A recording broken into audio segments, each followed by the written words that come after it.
Okay, umpisahan na natin itong himayin. Kasi kapag nakarinig ka ng ganitong klaseng pahayag, mapapahinto ka talaga eh. Walang duda, higit sa 100% na may langit at impyerno. Totoong kinakausap ko rin ng Diyos. Wow, matapang, napakadirekta at talagang walang pag-aalinlangan, di ba? Ito mismo yung mga salitang binitawan ang paksa natin ngayon, si Narciso Ulalo. Isang taong nag-aangkin ng napakalalim at napakadirektang koneksyon sa taas. Kaya welcome dito sa ating pagsusuri. Ngayon, pag-aaralan natin ang isang napaka-unconventional na source material. Kasi isipin nyo, kapag usapang mensahe mula sa Diyos o kaligtasan ng kaluluwa, ang una nating naiisip ay mga simbahan, tahimik na lugar o mga banal na aklat. Pero paano kung sabihin ko sa inyo na ang kwentong ito pinagsasama ang usaping espiritual at ang maingay, magulo at mapanusong mundo ng kasinong roulette? Oo, tama kayo ng dinig. Diyan tayo dadalhin ng kwento ni Narciso Olalo. Susuriin natin ang walang anumang pagkakiling, ang kanyang mga kakaibang pahayag at titingnan natin kung paano niya pinagtagpo ang dalawang magkaibang mundong ito. Para sa daloy ng ating pagsusuri, narito ang mga pag-uusapan natin. Una, alamin natin kung ano ba talaga ang mga banal na pahayag at ebidensya niya. Susunod, pupunta tayo sa tinatawag niyang patunay sa loob ng kasino. Pagkatapos, hihimayin natin yung isang napakalalim na metapora bago tayo tumungo sa kanyang pinakapangunahin at seryosong mensahe.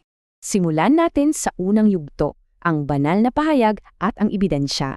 Bago tayo tumalon sa mga numero at ruleta, kailangan muna nating ilatag kung ano ba talaga yung pinaka-core na ipinaglalaban ni Narciso Olalo.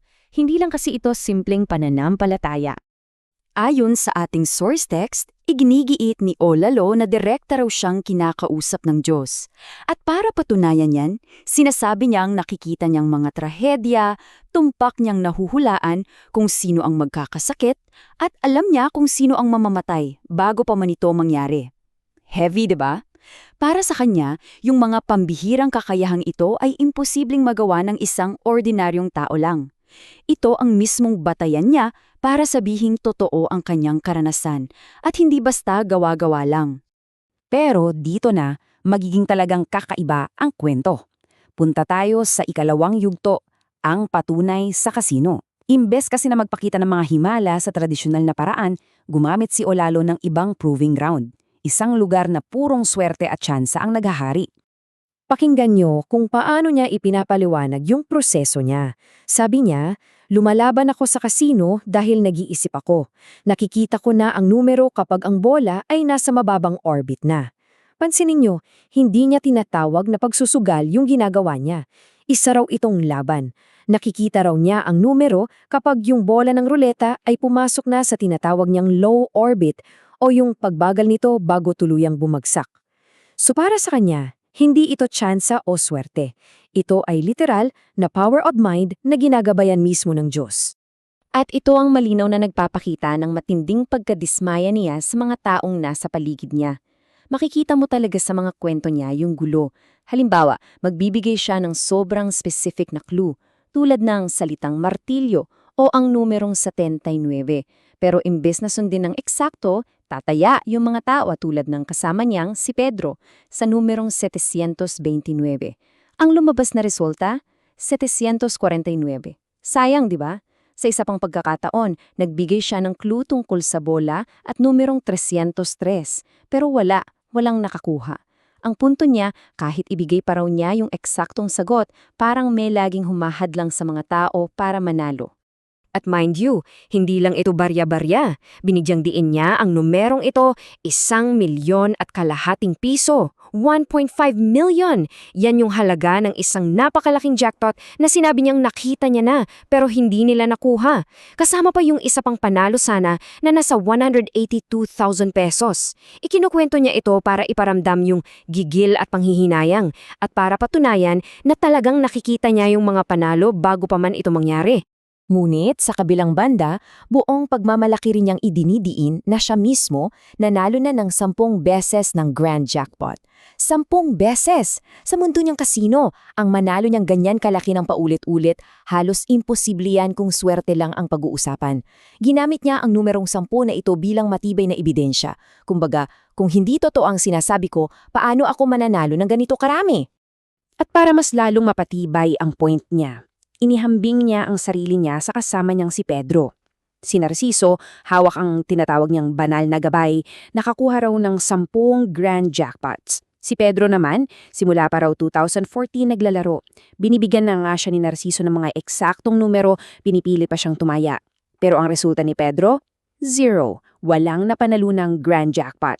Laging sablay, laging kumokontra, o laging nahuhuli sa pagtaya. Ito yung nagdudulot ng matinding pagkadismaya kay Olalo kasi ang tanong niya, bakit pa hindi patanggap ng mga tao yung biyayang literal na inihahain na sa harapan nila? Libre na eh. Ginamit ni Olalo ang sitwasyon ni Pedro hindi lang tungkol sa sugal, kundi bilang isang malinaw na refleksyon ng katigasan ng ulo ng tao. Isang senaryo kung saan ang tao, kahit anong gawin pagtuturo, ayaw tanggapin ang mensahe at biyaya ng Diyos. Ngayon, lumipat tayo at tingnan kung paano ito nabubuo patungo sa mas malalim na usapan.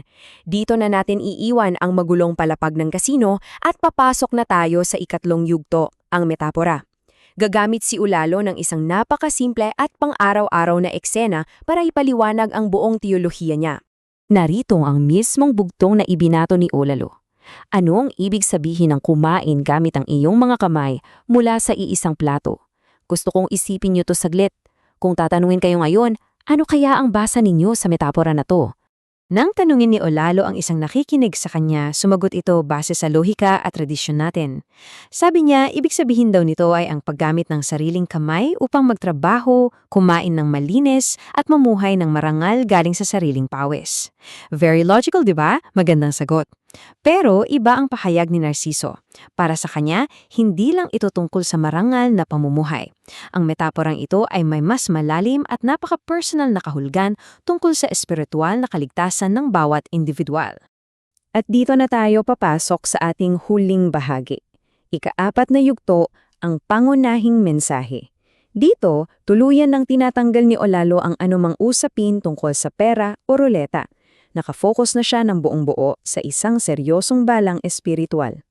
Kaya, ang pinakamahalagang punto rito ay kung paano niya idinugdong ang pagkain sa 3 simpleng hakbang na ito. Hakbang 1, ikaw mismo ang sumusubo ng pagkain sa iyong bibig para mawala ang sarili mong gutom. Hakbang 2, ikaw mismo ang maghuhugas ng sarili mong kamay pagkatapos kumain, hindi mo naman yan pwedeng ipahugas sa katabi mo, 'di ba? Hakbang 3, sa makatuwid, tulad ng pagkain at paghugas, ang pagliligtas sa iyong sarili mula sa impyerno ay nakaatang lamang sa iyong sariling mga kamay. Walang ibang gagawa nito para sa iyo.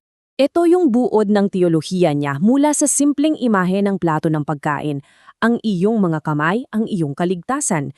Katulad daw ng pagkain para mabusog, ang kaligtasan ng iyong kaluluwa ay nakasalalay sa sarili mong desisyon at aksyon.